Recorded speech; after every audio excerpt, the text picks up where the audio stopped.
The end is here. Yeah, so for those of you who think the end is near, the end is here, and that this is like the end of Master Duel, you're thinking of quitting. For those of you who are thinking that way, to that I say, cry about it. This is a tearlament format primer. This is not everything that you're gonna need to know, but it's definitely everything that I've like been thinking about over the last couple of days. And we do have a lot of hindsight to go on here. We have at least like 1 day's worth of Master Duel data, and there's also some opinions in here as well. But I hope that you can learn something from this, because I know that the advent of tearlament has been something that a lot of people have been dreading. Its reputation definitely has preceded it. But it is not the end. Don't worry about it. So, if you are not aware, the tearlaments are a series of monsters that are part of the Vsauce Starfrost lore, and they specialize in fusion summoning, and they have a lot of effects that happen when their cards hit the graveyard. Pretty simple. Now, those of you who are here to get the ultimate silver bullet versus tearlament, is that what you expected to get from this? Because I'm happy to announce that that's exactly what I got for you, and here it is. Turns out, good hygiene was the answer all along. They put it in the policy documents for a reason, okay? If you just practice good hygiene, use the correct shampoo, everything will be all okay. No more tears. You show up to your locals after taking a nice cleansing shower and hair wash with this stuff, baby, you can't lose. Anyway, in all seriousness, let's take a look at the tearlaments first. Let's see what the tearlaments do. So, the tearlaments monsters in the main deck, we have Merly, the level 2. We have Havnis, level 3. And yes, before let's just all get it out of our system. Havnis dick in your mouth. All right, we said it. Now we can move on. And then we have Shiren, the level 4. They are all dark aqua type monsters. And they all share an effect where if they are sent to the graveyard by a card effect, you can fusion summon a fusion monster from your extra deck by placing fusion materials mentioned on it from your hand, field, or graveyard, including this card. They go to the bottom of the deck, in any order you please. So you can imagine that they are pretty good at fusion summoning pretty much anything that they fit the bill for. But not only that, they each have their own individual effects. Merly, if it's normal or special summoned, you get to send the top 3 cards of your deck to the graveyard, which is a pretty good way of triggering other tearlaments effects. Havnis, when your opponent activates a monster effect on the field, as a quick effect, you get to summon her and then send the top 3 cards of your deck to the graveyard. So again, we're sending 3 from the top to the graveyard. That is going to be a really common thing here, by the way. If you're tired of milling 3 off the top, I don't know, close your eyes or something. And then Shiren, during your main phase, you can special summon her from your hand, and if you do, send a monster from your hand to the graveyard, then send the top 3 cards of your deck to the graveyard. So, Shiren is a free special that all you gotta do is just pay 1 monster sent from hand to graveyard, and then you get to also mill the top 3 cards of your deck. So, very big value when it comes to Shiren. There's also one other Tearlament's main deck monster that you should be aware of.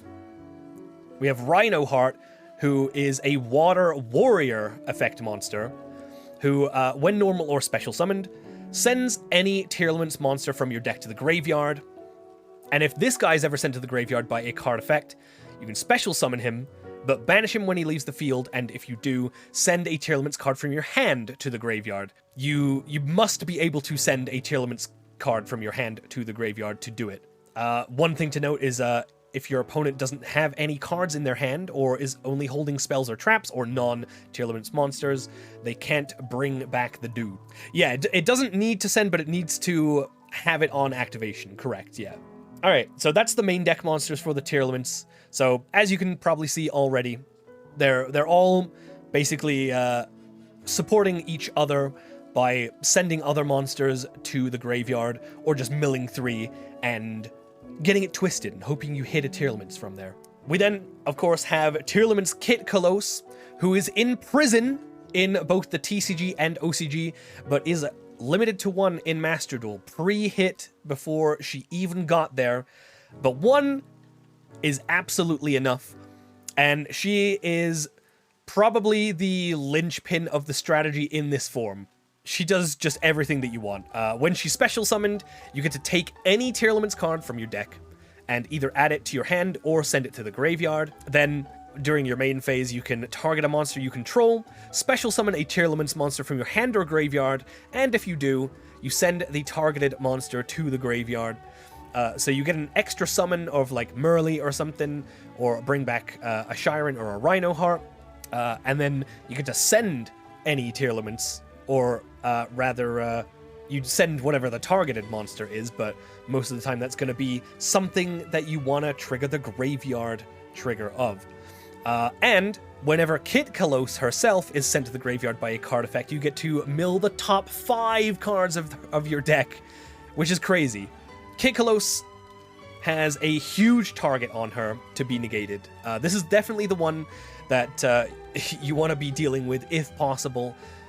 In certain ways. And yep, she is also a level 5, which means your limited to 1 instant fusion is going to bring her out for basically free.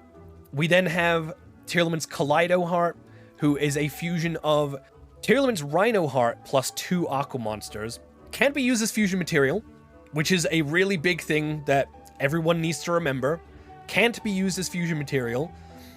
Which has implications for both players. If the opponent is on super polymerization, don't go thinking you can fuse this guy away for a Starving Venom Fusion Dragon or a Mud Dragon or something like that, because you can't do it. So don't even try, okay? When this guy is special summoned, or if an Aqua monster is sent to your graveyard by a card effect while he's on the field, you get to target 1 card your opponent controls and shuffle it into the deck, which is insanely good removal. Still targeting, but shuffle removal is probably the best form of removal. And if this guy is sent to the graveyard by a card effect, you can just special summon it back, and if you do, you get to send a tearlaments card from your deck to the graveyard. So, whatever you do, do not send this guy to the graveyard with your card effect if you're up against a tearlaments player, because it'll just make it worse, okay? So don't do it. And then finally, unprecedented, we have Rule Kalos, who is part of the Wave 2 tearlaments support from the TCG and OCG, but we got it all at the same time, which is kind of crazy. She is a fusion of Kit Kalos plus any other tearlaments monster. She makes it so that other Aqua monsters you control can't be destroyed by battle, which doesn't come up a lot, but it is something to take note of. If you want to clear a tearlaments board by battle, and Rule Kalos is there, you gotta take care of her first. Her other effects are hard once per turns. When your opponent activates a card or effect that includes an effect that special summons a monster, you get to negate that activation, and if you do, you can destroy it, and then send a tearlaments card from your hand or face-up field to the graveyard.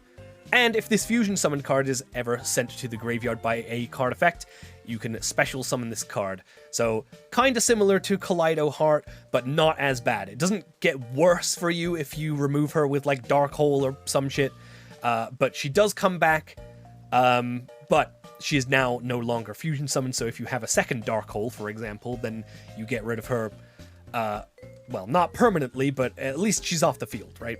I would not recommend playing Dark Hole right now, though. So, it was just an example.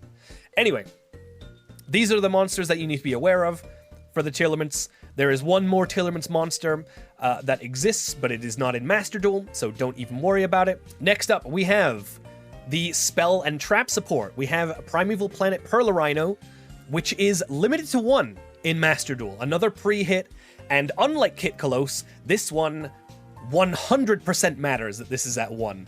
The TCG still has this card at 3 copies per deck. OCG has this at 1, but this being the only, like, hard limit in the entire archetype is definitely going to make games against Tearlament easier when they don't find this card. When they do, I mean, this card is just crazy. When it's activated, you get to add a Tearlaments monster or Visa Starfrost from your deck to your hand. Fusion monsters and Tearlaments monsters you control gain 500 attack, and if a Tearlament monster you control or in your graveyard is shuffled into the deck or extra deck, you get to target a card on the field, destroy it. Yes, this is a field spell with removal on it. Kinda crazy. And there will be Tearlament players that do everything they can to find this card. I don't know if a lot of the options that are out there to do that are worth it, but basically any Tearlament game where they don't find this card is going to be a lot easier than a game that they do. And the fact that it's at 1 means that you're going to be seeing it a lot less than you would be at 3. Crazy concept, I know, but yeah, just be prepared for a tougher game when Perlarino is out. We also have Tearlament Scream, a continuous spell which says if a monster is normal or special summoned and you control a Tearlaments monster or Visa Starfrost, you get to mill the top 3 cards of your deck. And also for the rest of this turn, all monsters your opponent controls lose 500 attack. The attack drain isn't like crazy, but it's definitely like something to be to be noted of, I guess. Also notable is the trigger is when a monster is normal or special summoned and you control a Tearlaments monster. So if you activate Scream onto an open field and then normal summon a Tearlament monster, you can just immediately send that top 3 to the graveyard because the trigger has been met, a monster was normal or special summoned, and you now control a Tearlaments monster. Also, the Tearlament spells and traps have effects when they get sent to the graveyard. Crazy, right? This one, if it's sent to the graveyard by a card effect, you can add a Tearlament's trap from your deck to your hand, and they do have a couple of pretty good traps, so we'll get to that in a minute. We also have Tearlament's Heartbeat, a quick play spell, which targets a spell or trap on the field, or you can target 2 if you control Visa Starfrost, but most Tearlament builds aren't playing that guy.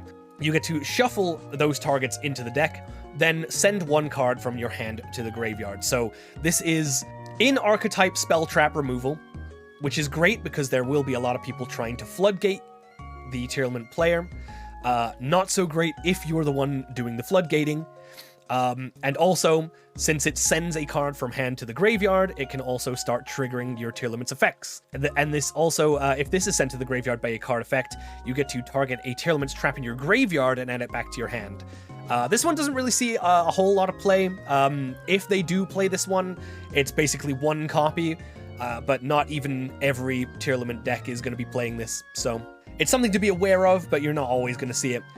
Scream, on the other hand, is going to be played at least 2 copies, sometimes 3. And we have Tearlament's Grief, which special summons a Tearlament's monster or Visa Starfrost from your deck or graveyard, and then you get to send a monster you control to the graveyard with the same type or attribute as that special summoned monster. So it's a emergency teleport / monster reborn that also triggers a Tearlament effect by sending it as the second part of that effect. Would you believe that they don't play this card? It is just not good enough. It just doesn't do anything that the other stuff just does already, right? And also, its floating effect, when it's sent to the graveyard by a card effect, you target one of your banished Tearlament's traps and add it to your hand, which isn't going to be a thing a lot of the time. You know, you'll sometimes have banished Tearlament's traps, but yeah, that trigger's not going to go off every time this is sent to the graveyard. So basically, this just kind of doesn't do enough, but you know, like maybe you'll see like it at 1 copy, but for the most part, they just don't play Grief. Then we're on to the traps. We got Tearlament's Meta Noise. If you control a Tearlament's monster or Visas, Starfrost, target 1 face-up monster your opponent controls, change it to face-down defense position, then send 1 Tearlament's monster from your deck to the graveyard, and if this is sent from the sent to the graveyard by a card effect, you get to target a tearlaments monster in your graveyard and add it to your hand. This one also doesn't see a whole lot of play. It's Book of Moon that then triggers tearlament stuff, but yeah, it's not like super useful. So you would probably see one copy at most of this one. But this one is the one that you're gonna be wanting to factor into your game plan versus tearlaments, because this is the one that they will be searching with Scream or getting back with Heartbeat whenever they can. Tearlaments Suliek. It's a continuous trap, and if you control a Tearlaments monster or Visa Starfrost, you get to target a effect monster your opponent controls, negate its effects, then send one monster you control to the graveyard. So it's an effect negation and then also just starts triggering Tearlament stuff for you. Common thread with these cards. But yeah, the fact that it's effect negation and it's permanent negation, by the way, it's not until the end of the turn, it's pretty good. And it's once every turn because it's a continuous trap. And if this one's ever sent to the graveyard by a card effect, you get to add a Tearlaments monster from your deck to your hand. So overall, this card is just kind of crazy, kind of great. Not only is it effect negation while it's on the board, when it floats, it also gets you a monster to hand. Great value. And then finally, Tearlaments Crime, the counter trap card, which says when a spell trap or monster effect is activated while you control a Tearlaments monster or Visa Starfrost, negate the activation, and if you do, shuffle that card into the deck, then send one monster from your hand to the graveyard. So, pretty much an Omni-negate. And it also removes the thing that it's negating by shuffling it into the deck, which is, once again, a really good place to be sending cards to, if you're the Tearlaments player, of course. And then you have to send a monster from your hand to the graveyard, but you should be getting some stuff off of that effect anyway, so don't even worry about it. And then if this one is sent to the graveyard by a card effect, you get to target one of your banished Tearlaments monsters and add it to your hand. So, yeah, if you're trying to banish the Tearlaments, this thing can recover them, but they typically only play one copy of Crime if they play it at all.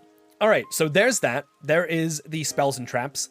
Now let's move on to the Ishizus. I mean, these have been out for a while, but the most common builds of Tearlament, and I would say probably 99% of Tearlament decks are going to be using Ishizus. So let's just have a quick recap. We have Agito and Kelbeck, who both share an effect where, if they're sent to the graveyard by a card effect, they mill the top 5 cards of each player's deck, and Medora and Keldo, which have the shared effect of you can banish them from the graveyard or the field to return up to 3 cards from either graveyard back to the deck. So obviously the mill 5 is going to help out send all of your stuff to the graveyard that you want, and the shufflers help put back stuff into the deck that you want in there to maybe try to mill again, or some like one-ofs like Instant Fusion or Perla Rhino that hit the graveyard. You want them back in the deck, and they're also just disruption for your opponent too. That's the Ishizu monsters. These two are both limited to 2. Keldo is also limited to 2. Medora is still at 3 for some reason, and that is the exact counts that you will see these guys played. Kelbeck is also like just a hand trap for some reason, which you just can't really see coming. Don't know why they decided to give it that effect. Anyway, you'll also maybe see Gravekeeper's Trap sometimes as an option. You, once during the main phase, can discard a card and add a Gravekeeper's or Earth Fairy monster from your deck to your hand. These guys are all Earth Fairies. Basically, what this is doing is getting a Ishizu card into your hand, and also letting you discard a card, which can be one of your Ishizu cards. It's also got an effect during your opponent's draw phase, where basically if you call their draw, they send that card straight to the graveyard, which is hardly ever going to come up because you would have to be like Esperoba or something and cheating. You might also see Exchange of the Spirit, but personally I do not think that this is worth it, because this card is just a entire brick. It does turn your Gravekeeper's Trap into kind of like a Necro Valley Abyss Dweller hybrid, and also powers up each of the Ishizu monsters, but overall, I don't know if this one is actually worth it, but you will still probably see a build that has like one of each of these cards from time to time. So that is the engine. Now let's take a look at the non-engine. Fairy Tale Snow. This asshole has been around for too long, and it's around for another format in a deck that sends cards from the deck to the graveyard, which is what Snow loves to be in. It's just another disruption. It's a level 4. I mean, what more can you say about Fairy Tale Snow? We also have Diviner of the Herald, who on summon can send a fairy monster from deck or extra deck to the graveyard, and if you do increase this card's level by that monster's level, basically you'll be using this to send a Ishizu monster from your deck, either Agido or Kelbeck to get that mill 5, or to get a Shuffler into play if you need that disruption, and that puts Diviner at a level 6 tuner, which means with all of the level 4s in the deck, you can even make Baron de Fleur, which is another level of interaction that this deck gets when they can spend their normal summon on Diviner of the Herald. Yeah. And finally, we have Herald of Orange Light, the final fairy monster that you're going to be seeing with these. When your opponent activates a monster effect, you get to send this card and one other fairy monster from your hand to the graveyard, negate the activation, and if you do, destroy it. This thing is now limited to 1 in Master Duel, so the frequency at which you will see it is going to be a lot less often, but when it does go off, this thing is devastating, because not only is it a monster negate, it will also trigger a Kelbeck or a Agido. So, yeah. Kind of glad that this is limited to 1, but it just makes it even more sacky. But, to be fair, since the other Ishizus are also at 2, except Mudora, that means the total count of fairies in the deck is a lot lower than it was in Tier 0 TCG format, so this card isn't quite as good, but it's also one of basically like the only answers to Dimension Shifter in this deck. So keep that in mind. Instant Fusion, of course, we talked about this already. This just summons Kit Kalos for free. Kind of crazy. Probably expecting to see this get banned, but we'll see. If Kit Kalos gets banned, then this is maybe fine to stay around, but this card is still crazy even without Kit Kalos. It's probably overstayed its welcome. And Terraforming to grab that 1 copy of Pearl Rhino. This is I think the most reasonable card to play to like guarantee that you see the field spell. So that's the common non-engine that you will see. You'll also see Infinite Impermanence as a common option. This is a way to stop a Kit Kalos in the mirror match without triggering like a Herald of Orange Light or a triple tactics talent. And this not only this is much better than say Ash Blossom, because not only does it negate Kit Kalos' search, it also negates the effect that would allow it to special something from the graveyard and then send itself to the graveyard, and then you get to mill 5 and all that. It's a whole crazy thing. So basically, if you are holding Impermanence, you save it for Kit Kalos 100%. Then DD Crow. Basically, this is a Bestial at home. We do not have Bestials in Master Duel yet, and this is our next best option, unfortunately. DD Crow will be seeing play in both Tearlaments decks and non-Tearlaments decks, because obviously everyone's expecting to play against Tearlament. Yeah, this guy will get a lot of play. He also kind of does double duty. It is a dark monster and therefore can be fused with a Tearlament name in the graveyard to make Mud Dragon if you need to do that. So that's like a thing. A Bestial it is not. It does not have a body that summons and also takes a card out of their graveyard, so don't think that it's fulfilling the same role. Triple Tactics Talent is another one. There are just monster effects flying in a Tearlament mirror, and also just like in general in this game. So definitely like try to play around this the best that you can. I don't know what else there is to say about this. Like, this has been a pretty prominent card for a little bit. Then of course it's Master Duel, so Max C is also here.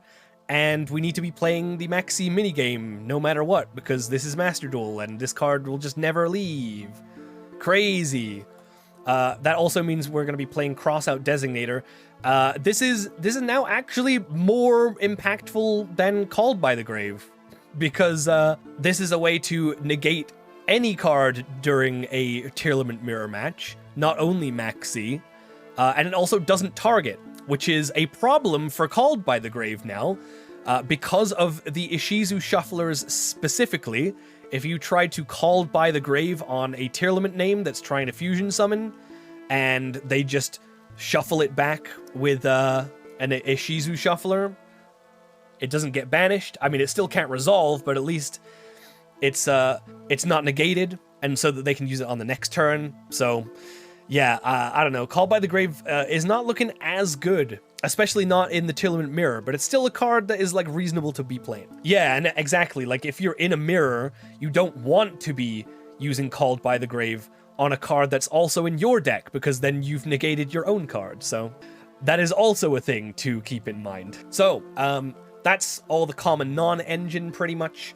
Let's take a look at some techs that you might need to be prepared for when going up against Tearlaments.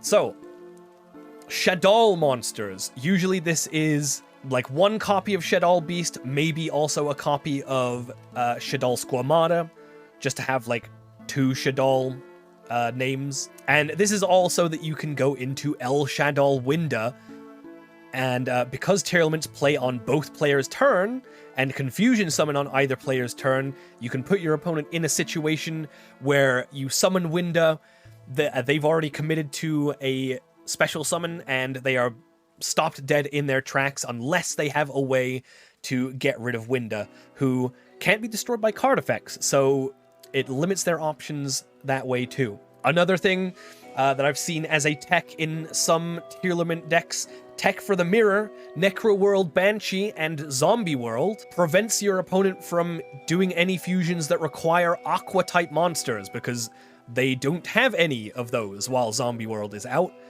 And Necro World Banshee can trigger from the graveyard if you mill her. If you happen to mill the Zombie World, you can use an Ishizu Shuffler to put it back.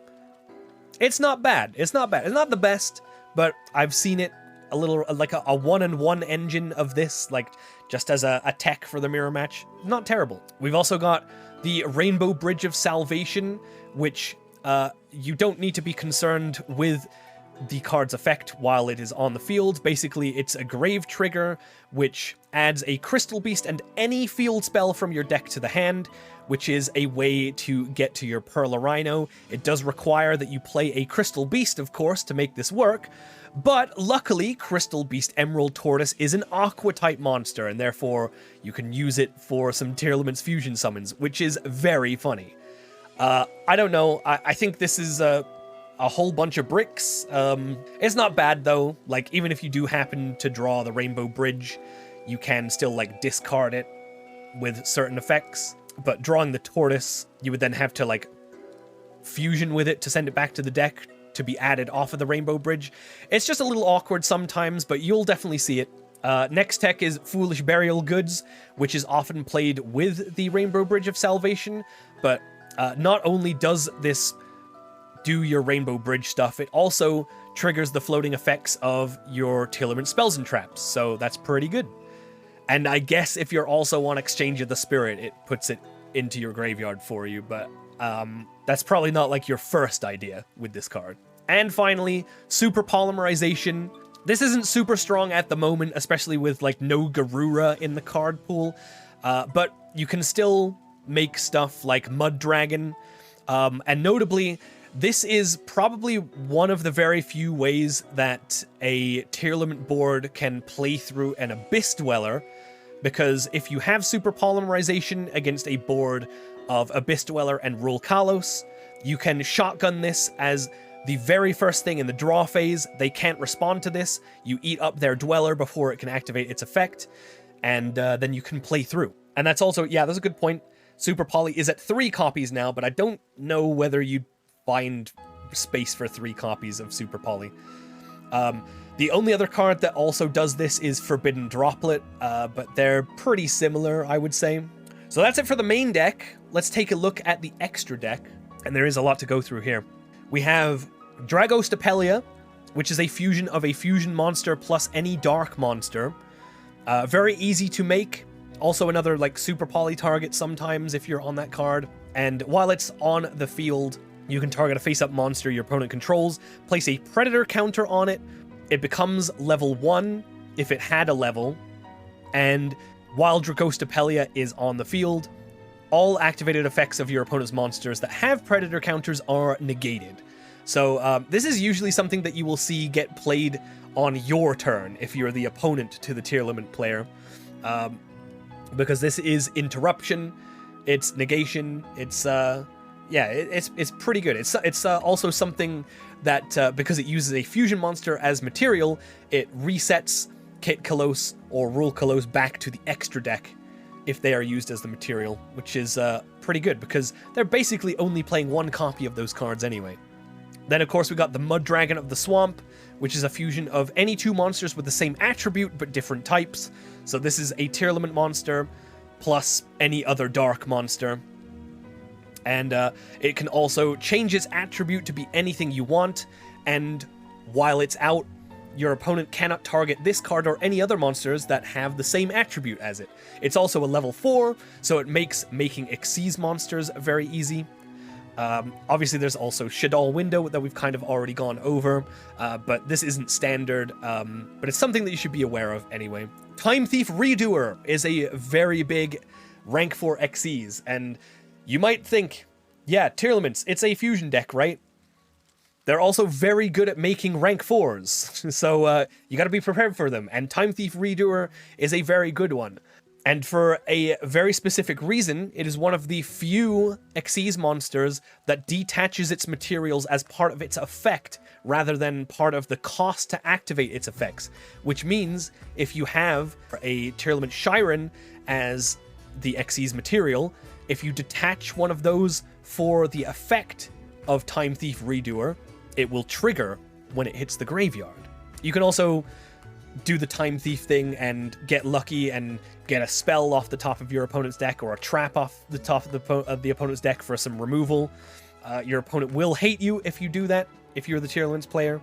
And if you're not the Tearlaments player, you will hate them. But yeah, this is the reason why Time Thief Redoer is so good in this deck, is it triggers the effects of its Xyz materials when they're detached, which is kind of crazy. We've also got Baguska, the Plan B. This guy's just generically pretty good. Rank 4. I don't really know what else there is to say about this guy. One thing to note, the standby phase detach does not trigger things like Time Thief Redoer does, because it's not detaching for an effect, it is a maintenance cost.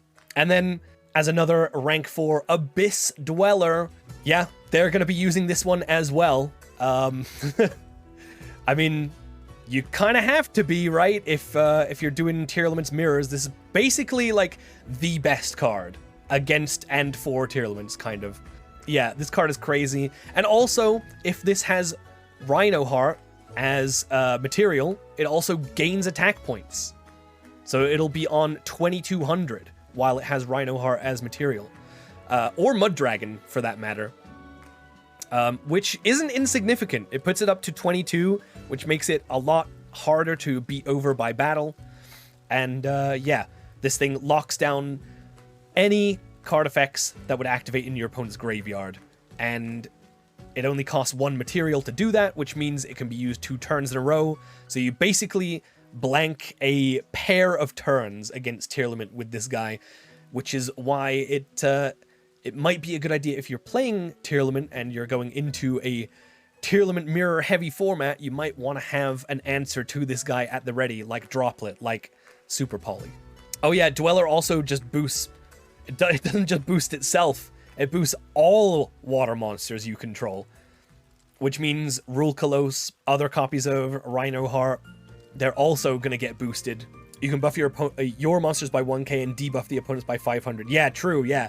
You get a 500 debuff on your opponents if you activate Scream. You get a 500 buff from Perla Rhino, and you get a 500 buff with Abyss Dweller, which is a lot. And because Tearlaments are so good at making rank 4s, that means they've got some perfect targets to make Divine Arsenal AA Sky Thunder, which is kind of like the out to everything that is normally a problem for tearlaments. Sometimes they just make a rank form, attack with it, make Zeus main phase 2, and clear whatever was the issue for them. And yeah, you're probably starting to see how flexible this deck is. There's also Baron de Fleur, which we talked about a little bit earlier.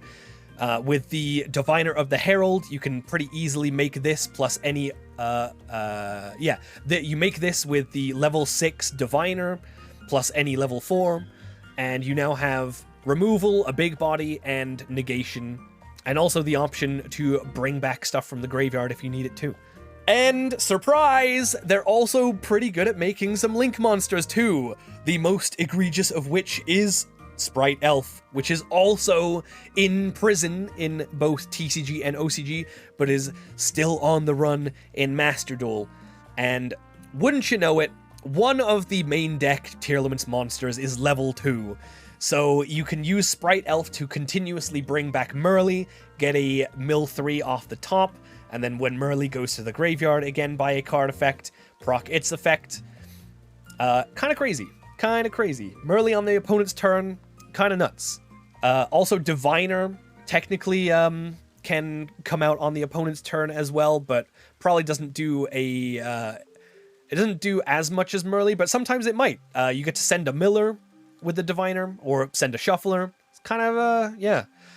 If your opponent is like hard into the Diviner package, they could be on Elder Entity Natis, but that really kind of depends on whether they want to spend an extra deck slot on that. But it is an option, for sure. They also do commonly play at least like one of the Charmers, sometimes two.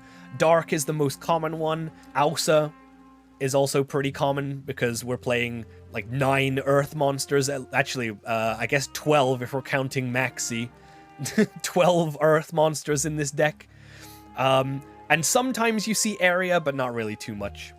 And then also IP Masquerade, pretty classic Link 2, can be brought back with Sprite Elf. And because we're so good at making these Link 2s, that means that we can also end on some big Link bosses as well, like Mekhanite Crusadia Avramax, like Underworld Goddess of the Closed World, and sometimes Topologic Zeroboros. All 3 of which you're going to have to watch out for. This extra deck is very varied, has a ton of options, and yeah, it's hard to play around everything, which is kind of what makes this deck so strong. We're also going to go over some uncommon options. Chaos Ruler, the Chaotic Magical Dragon, is a big one that some of you are probably wondering why they don't play this card, and that is because in order to get into a level 8 synchro, you kind of need to be doing a lot of different stuff. You can play the Punk engine for an easy way into this guy, but if you're playing the Punk engine, you're playing a lot of stuff that doesn't get effects when milled, so you might as well like not do that. Same with That Grass Looks Greener. Once again, some of you might be wondering, well, this deck just wants to mill cards and get graveyard effects, right? Why not just play That Grass Looks Greener? Well, one thing is that this card is at 2, and also getting one big indiscriminate mill out of 60 cards is just, it's just a gamble. Like, obviously sometimes it will be good, sometimes it will not be good at all. Having to run a 60 card version is always worse than just playing 40 and just like playing a tight list with the most useful stuff, especially with this card at 2. There's basically no reason to play a 60 card list, but you might see it. You might see people high rolling with it. These 2 cards, like, yes, they seem at face value like they would be good fits for this deck, but what they ask of you to make work is just not worth it. King of the Swamp and Polymerization is also another uncommon option. King of the Swamp can substitute itself for Kit Kalos for a Rule Kalos fusion, or Rhino Heart for a Kaleido Heart fusion. And also if you just, go for a regular old Polymerization, that does send your monsters to the graveyard by a card effect, so you do get some procs of their effects off of this, but I think as long as Kit Kalos is still legal, King of the Swamp is not really that needed. But once again, you'll probably see people on this just because. And finally, we got branded fusion in here. Mostly, this is just a placeholder for other engines to put with Tearlament. Branded is a big one. I've seen people talk about Lunalight. People going hard in with a big Shadow engine. They're good. They're good. They're like okay. They're obviously synergistic in some ways, but there's not going to be a better pair for Tearlament than Ishizu while that is around. Oh yeah, I guess another thing to mention with the King of the Swamp is that using polymerization does let you go into Guardian Chimera, which is a pretty good card. But yeah, putting Tearlament with another like archetype, like Branded, like Lunalight, like Shadow, like whatever else have you. Lightsworn, I guess, is another one people like talk about. I think that one's Omega Cope, but yeah, it's never going to be better than Ishizu. There's a reason why Tier Ishizu was Tier 0 in the TCG, and is looking to be pretty goddamn strong here in Master Duel. But yeah, that's the uncommon options that you might see, but ultimately I think these just aren't as good as just going for an ultra consistent Tearlament's Ishizu build. But, you know, if you're a Tearlament's player and you want to be playing this stuff, like, by all means, do it. We've gone over all the cards that you kind of need to be aware of for a Tearlament Ishizu metagame. That's everything that you kind of need to be at least familiar with. The uncommon stuff, like, you'll probably not see too much, but as far as the Tearlaments, the Ishizu, the non-engine, some of the techs, and of course the extra deck, that's pretty much everything, I think. I hope I'm not forgetting anything here, but before we get into cards to consider for playing into a Tearlament Ishizu metagame, what do we need to do to stop Tearlament Ishizu, basically? There's a couple of things that we need to be aware of. The first thing is the Tearlament's monsters need to shuffle themselves back into the deck to fusion summon. So stuff like DD Crow, stuff like Ishizu Shufflers, those are going to stop those initial fusion summons by taking those cards out of the graveyard. We can also floodgate them by making it so their cards can't leave the graveyard or anything similar to that. Basically, the only other thing that you kind of want to like keep in mind is that you kind of can't like 1-for-1 against Tearlaments.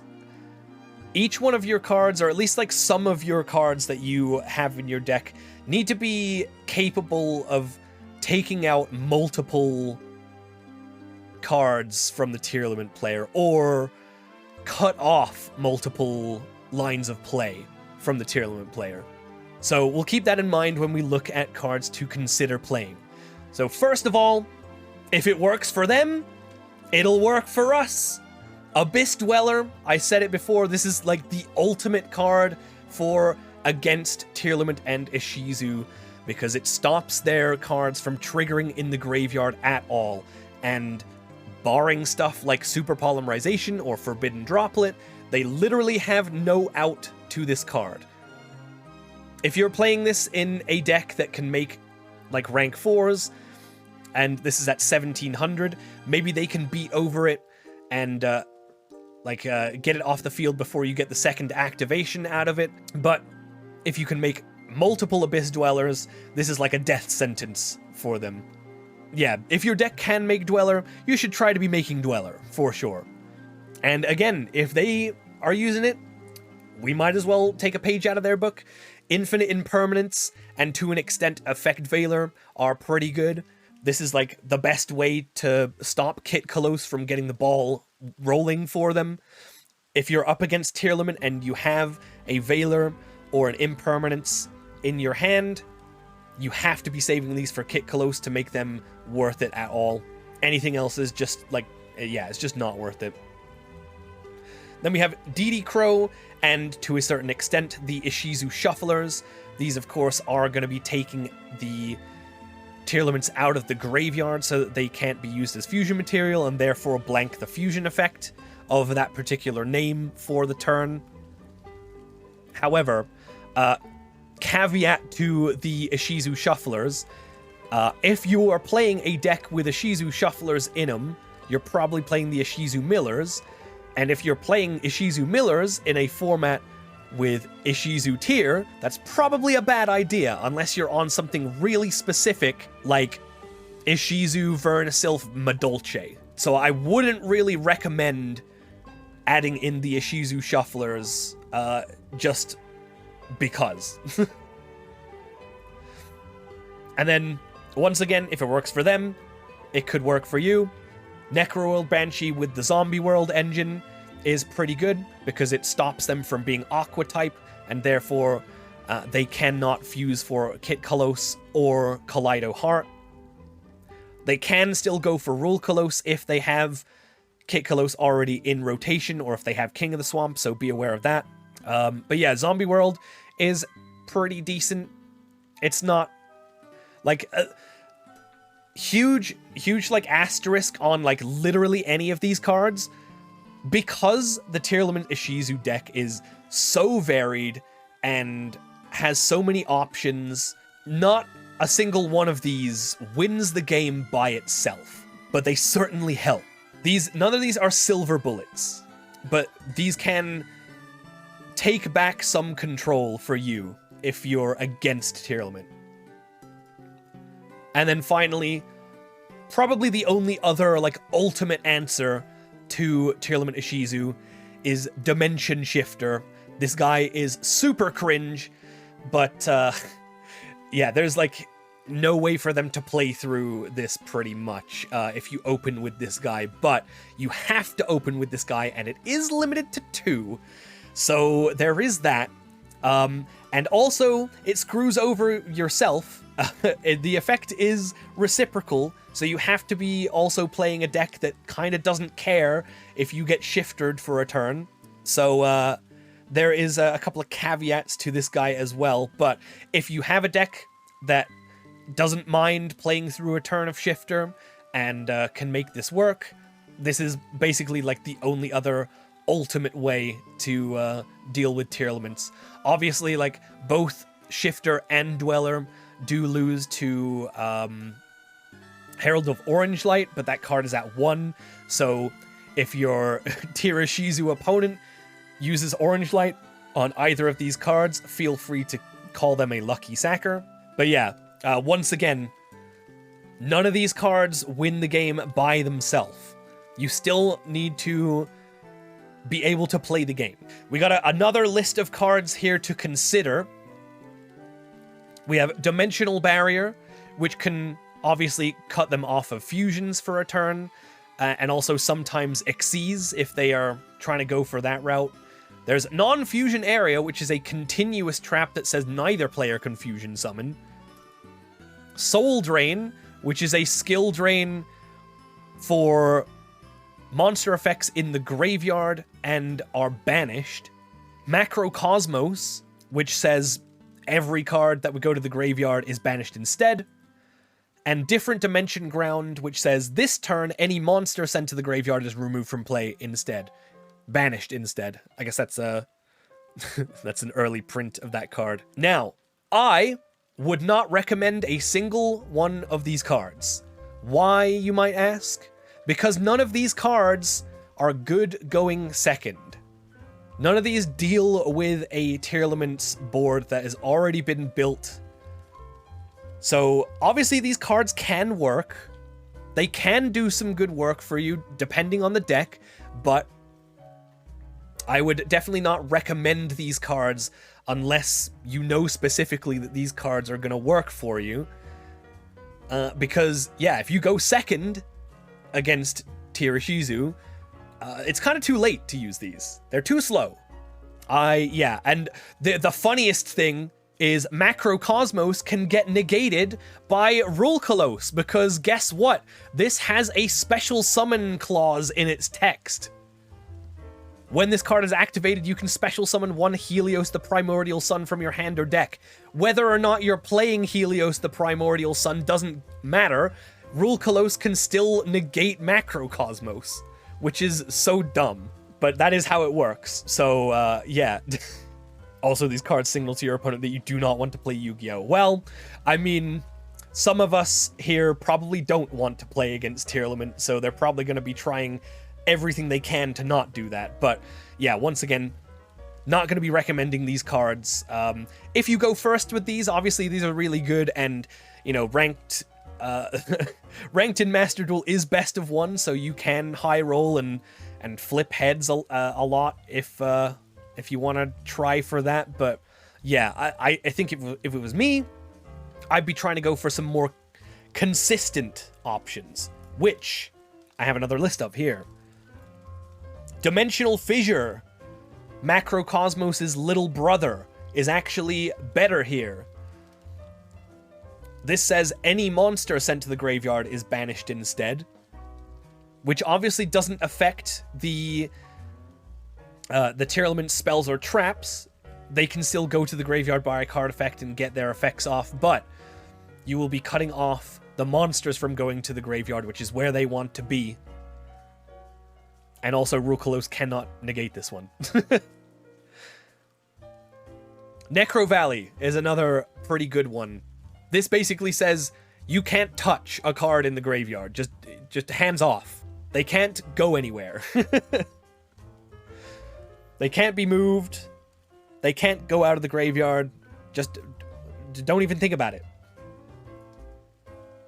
Silent Graveyard is basically a quick play spell version of Abyss Dweller, but it requires a discard from you, and it's also reciprocal, so it affects both players' graveyard, but still could be useful. Mass Change 2 is kind of a janky option, but it is very funny. If you have dark monsters of level 5 or lower, this allows you to summon Dark Law. I don't know what decks out there would be doing this, but it is an option that is a thing. I guess Sprite, if they're not too locked, can go for Dark Law. Branded can, I suppose. Yet Tier can also run it. That is also true. I don't think you will see Tier decks play this, but it is still an option for them. It does trigger your own Tearlament effects because it will send your Tearlament monster to the graveyard. And you have a one-sided Macrocosmos now, as long as you have Dark Law out, which is very funny. And evenly matched. You pretty much can't play any of the other, like, board wipes. Like, you definitely don't want to be playing Lightning Storm, Dark Hole, Raigeki. But evenly matched is a really good way of evening up the score against a Tearlament board that has gone pretty wide. They have to make a decision on what to keep, and their stuff gets banished face down, which is the ultimate form of removal. So against a pretty stacked Tearlament board, this is it's a good equalizer, but just beware of Tearlament's crime, because you can still get negated on this. And that is pretty much everything, except for good luck, because you're gonna need it. You will need it. I hope that was informative for everybody. I hope you enjoyed that. If there's anything that I didn't mention or forgot or anything like that, let me know. But yeah, hope that was worth it. It was fun to put together. So Lava Golem and Kaiju, yeah, I guess like those are okay. They don't do like a whole lot, but at least they remove like monsters on the board without like sending them to the graveyard by card effect. Yeah, they're all like options. I didn't feel like mentioning them too much because there's only like really specific decks that can make use of those, but they're okay. You still need to be able to like play through. Thank you for coming to my TED Talk. I hope that it was useful. hope you can use some of this information. Okay, let's go play some now. We spent like a whole 2 hours talking about Master Duel. Let's go play some. How about that?